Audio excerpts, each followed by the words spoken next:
Hi, this is Reflections, and I'm NancyJoy. This is whoops, I had a box pop up. This is a really great quote. Every time you tell a story about your life, it gives the story more energy to recreate itself. Now that's fine and good.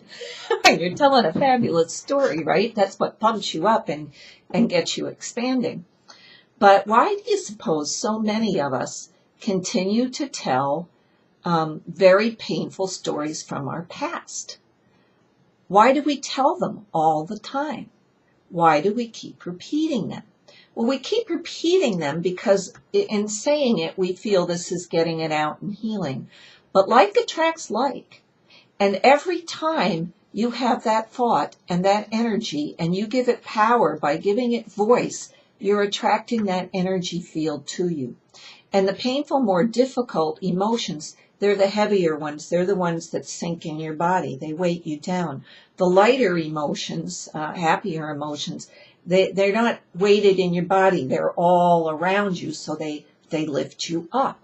So we really have to start paying attention, because just myself and so many of us, we get looping in these old stories from the past. It is so way time in this shift and in this consciousness to stop repeating the stories of the past, so we don't create a reality that has the same patterns that we're trying to break away from and move out of. So there are many ways to do this. To be conscious and choose not to tell them. Or if you find yourself telling one of these stories, reframe it. This is a great, easy technique. If you find yourself talking about your miserable divorce and your rotten ex, or your alcoholic mother, or whatever, your who you thought was your best friend that dumped on you, if you find yourself telling one of those stories, it's time to have what Kevin Trudeau calls in his teachings conscious competence, where you think, oh, I'm telling this story. I don't want to attract this to me. This is not the energy field I want to be in. So I'm going to tell the story a different way. I went through a miserable divorce, and I had a lot of difficulty with my ex-husband. But you know what?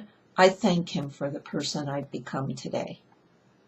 Or I had an alcoholic mother, and I realized she helped me shape my future by devoting myself to being healthy and well and taking care of myself and not going down that road.